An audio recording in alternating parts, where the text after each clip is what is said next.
마트 어디까지 아니? 알아보면 더 잘 살 수 있는 마트 속 이야기. 안녕하세요. 저는 우사유의 진행자 과학 커뮤니케이터 궤도입니다. 네, 안녕하세요. 시대의 마음을 캐는 마이너 송길령입니다. 반갑습니다. 오늘 우리가 사는 이유 우사유에서 다룰 주제는 2024년 식문화 트렌드에 대한 이야기입니다. 게스트로 이미연 셰프님께서 나와주셨습니다. 흑백요리 회사 셀럽의 셰프로 출연했던 임희원 셰프라고 합니다. 반갑습니다. 야, 이제 전 세계에서 알아보시니까 너무 좋으시겠어요.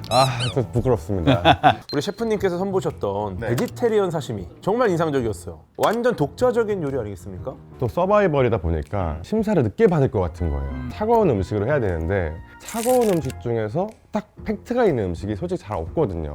베지테리언 사시미라는 걸 한 10년 전에 개발을 했는데 오래됐군요. 네, 제가 일본에 갔을 때 이자카야에서 가지 사시미라는 메뉴가 있는 거예요. 근데 가지, 와사비, 간장 끝이에요. 오, 이게 뭐야? 그래갖고 이제 물어봤어요. 사시미 칼로 썬 행위를 다 사시미라고 얘기한다는 거예요. 이거 생각의 발상이 다른데? 근데 좀 재미있는 아닌가요? 요리 행위가 없잖아요. 근데 일본 같은 경우는 제철 음식에 대한 거를 되게 강조를 하다 보니까 순채라고 하죠. 네, 제철에 나온 가지를 딱 이렇게 사과 맛이 나요 또 바로 먹으면. 그래서 그걸 이렇게 해준 건데 거기서 내가 이거다 현재의 모습으로 완성이 된 거죠. 오늘 주제가 2024년 식문화 트렌드입니다. 그러면 올해 어떤 음식이 가장 기억에 남으시는지 궁금해요. 마라부터 그 말 많았던 탕후루에 그다음에 또 요거트 아이스크림들도 워낙 많이 있고 요아정. 그건 특정 브랜드라서 아, 요아정 특정 브랜드지만 거의 은어 아닙니까, 은어? 두바이 초콜릿도 있어요. 그렇죠. 두바이 초콜릿 그다음에 그릭 요거트. 휩쓸었죠. 꾸덕 파세요? 꾸덕꾸덕한 거. 꾸덕이 맛있어요, 꾸덕이. 베이글도 좀 먹는 것 같고 소금빵도 좀 먹는 것 같고 뭐 이런 것도 나오죠. 이런 것들이 이제 계속 업앤다운이 있는데 올해는 가장 많이 봤던 것 같아요. 네, 그렇다면 2024년 가장 핫했던 식문화 트렌드를 한번 꼽아본다면 어떤 게 있습니까? 일단 건강이 굉장히 많이 올라왔는데요. 이거는 원래 항상 핫 이슈 아닙니까? 그랬는데 너무 흥미로운 게 혈당 관리라는 키워드를 젊은 분들이 엄청 얘기하시는 거예요. 그래서 이거 보면서 저는 되게 놀랐었어요. 굉장히 젊은 분들이 뭐 혈당에 관련된 온갖 정보를 서로 교환하시고 흡생 관리를 하시는 게 눈에 띄게 들어온 거예요. 혈당 스파이크라는 단어가 되게 유명해졌어요. 그래가지고 제로라는 게 엄청 많이 올라왔고요.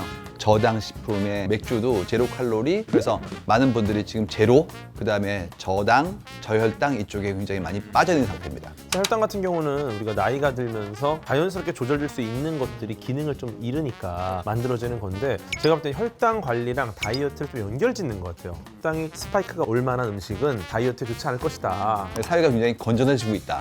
그러네요. 근데 왜 사회는 건강해지는데 나는 그대로일까? 사회를 못 따라가고 있는 거죠.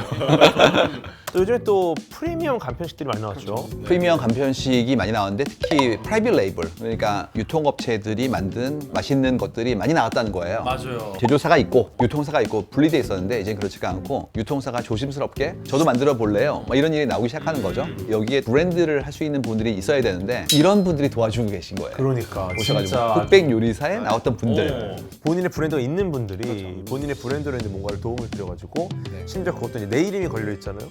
함부로 못 하는 거야. 맞아요. 신경을 많이 써야 돼요. 예전에는 그냥 사진 보면 막 야 대박이다, 이건 거의 뭐 레스토랑인데? 이러고 막상 딱 만들어 보면은 뭐지? 사진과 본품은 다른.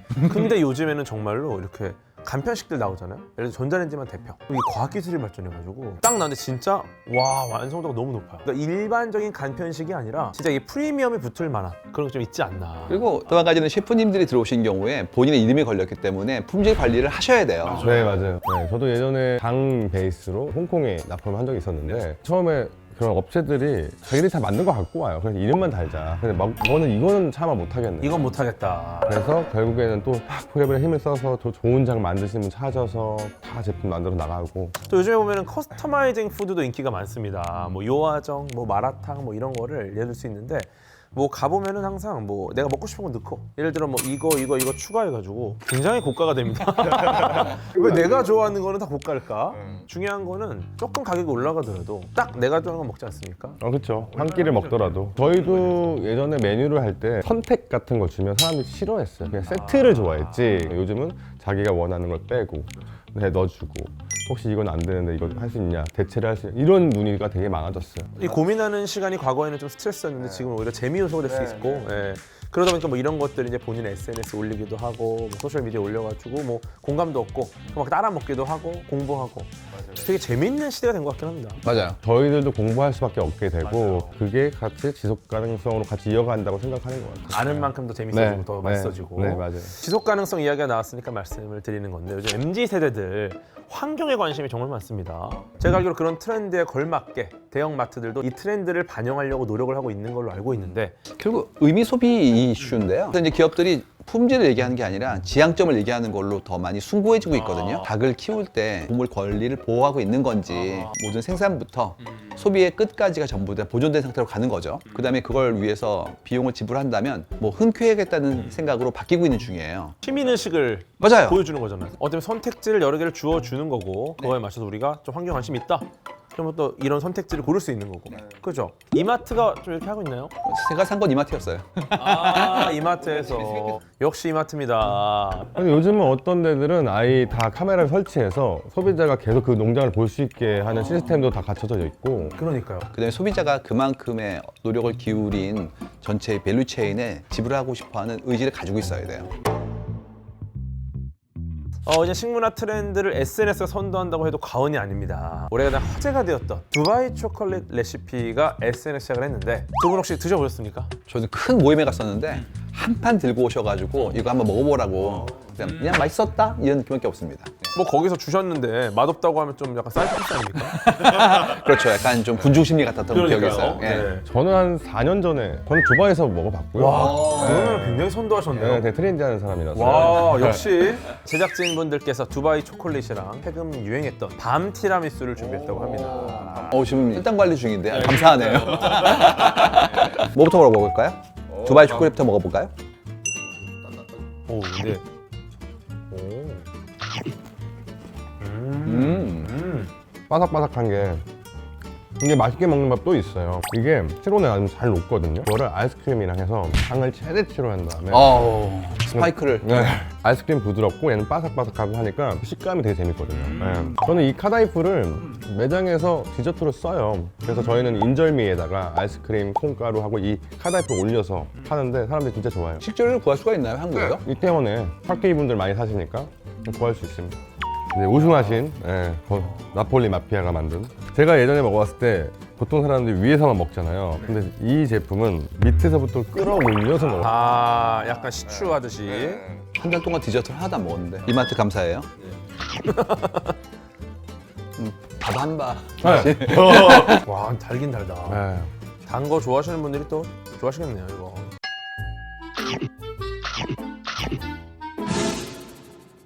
촬영하셔야죠, 촬영. 야, 네. 이게 이런 OTT에서 시작된 스토리도 있지만 SNS 시작돼가지고 유행했던 레시피들이 좀 있습니다.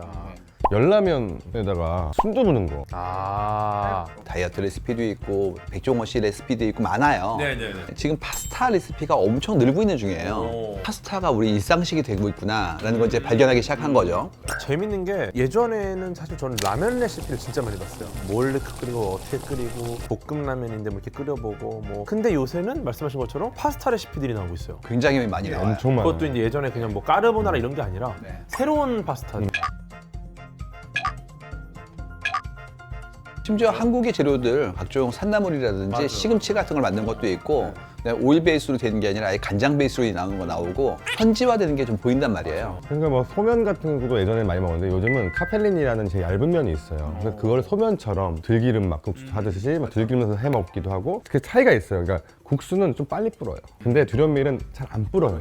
네. 그래서 그게 좀 더 오래 지속성이 있어서 좀 천천히 먹어도 괜찮은. 맞아요. 이런 SNS 레시피들의 유행 셰프님 어떻게 보고 계십니까? 진짜 너무 빨리 바뀌는 것 같아요. 그러니까 화제성만 집중되어 있는 게 아닌가. 왜냐면 식문화라는 거는 우리가 먹고 마시는 행위는 본질적인 거잖아요, 저희한테. 그래서 좀 과연 그게 지속할 수 있을까라는 생각이 없다고 생각하니까 단순하게 그냥 너무 딱 초점이 되어 있는 게 아닌가. 어떻게 보면 SNS라는 게 다양한 정보를 빠르게 얻을 수 있는 곳이잖아요. 이 정보들을 얻어서 그중에 나랑 잘 맞는 게 있으면 이건 좀 장기적으로 가져가야 되는데 사실 모든 정보를 다 굉장히 짧게 소비해버리니까 나랑 잘 맞는 게 뭐지? 뭔지도 몰라요. 그리고 맞는 거려고 하려고 했는데 또 새로운 트렌드가 올라오네. 근데 이것도 또 이렇게 가는 거예요. 그러니까. 그건 좀 제가 안타깝게 생각하고 있습니다. 수년간 올라가는 건 트렌드라고 그러고요. 꼭 올라갔다 떨어지는 건 패드라고 그래요. 네, 그거는 이제 잠시 지나가는 바람 같은 건데요. 흥미로운 건 이 패드가 연결되면 이게 또 트렌드가 됩니다. 예를 들어서 다양한 지역의 음식들이 유행했다 졌다 하는데 결국에 뭐가 나오냐면 우리가 다국적인 새로운 형태의 식문화를 받아들이고 있구나. 그 다음에 새로운 걸 수용하는 개방성이 늘어나고 있구나. 하나를 보는 게 아니라 전체를 보는 건 필요합니다. 그럼 어떻게 보면 짧게 본 이 레시피들이 좀 넓게 봤을 때는 그 다양성 측면에서 중요한 의미가 있다. 그렇죠. 식문화 트렌드가 급변하고 있는 상황에서 대형마트들 어떻게 대응하고 있습니까?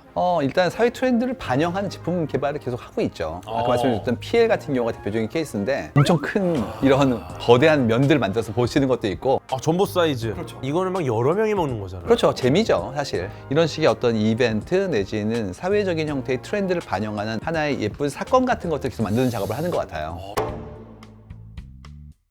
최근 SNS를 보면 집밥 관련 콘텐츠가 또 많이 나옵니다.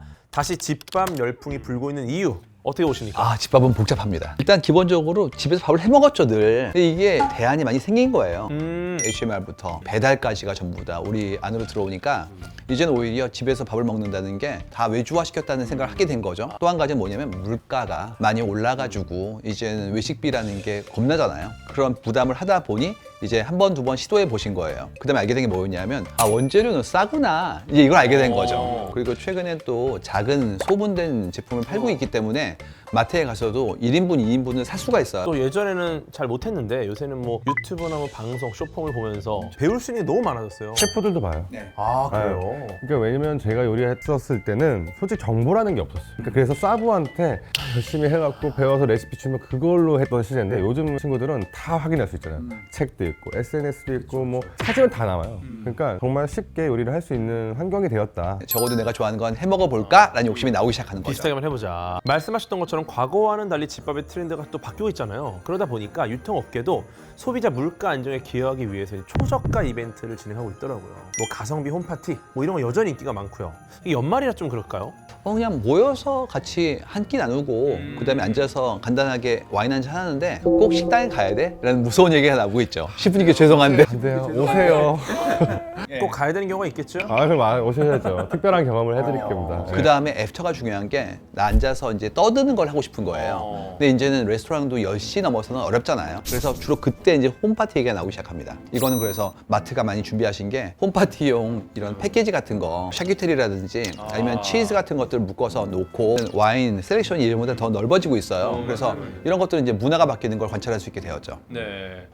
말씀하셨던 것처럼 고물가로 집밥에 대한 관심도가 높아짐에 따라서 올해 같은 경우에는 외식업계가 좀 침체되는 분위기였잖아요. 물론 이제 흑백 요리사가 나오면서도 굉장히 또 파급력이 있었지만 근데 아이러니하게도 1인당 수십만 원 호가는 파인다이닝 지금도 예약 힘들 정도로 항상 인기를 끌고 있습니다. 젊은 손님 중에서도 이제 물어봐요. 외식을 얼마나 자주 하냐. 자기들이 이렇게 한다. 월, 화, 수, 목까지는 집에서 이렇게 싸서 가든지 차라리 진짜 외식 같은 거에 쓰겠다. 제대로 된 외식에. 확실한 뭐 파인다이닝 돈을 모아서 한 방에 팡 쏘더라고. 파인다이닝이라는 게 경험과 그리고 뭔가 수준 있는 음식과 뭐 환경, 뭐 서비스 다 이게 복합적인 곳이거든요. 이 외식 사업이 다 집으로 들어오다 보니까 그 이상의 것이 파인다이닝이 아닐까. 그래서 그런 생각도 하게 돼요. 그냥 식당에 가는 게 아니라 그렇죠. 새로운 경험을 일종의 놀이공원 같은 걸 가는 네, 거예요. 맞아요.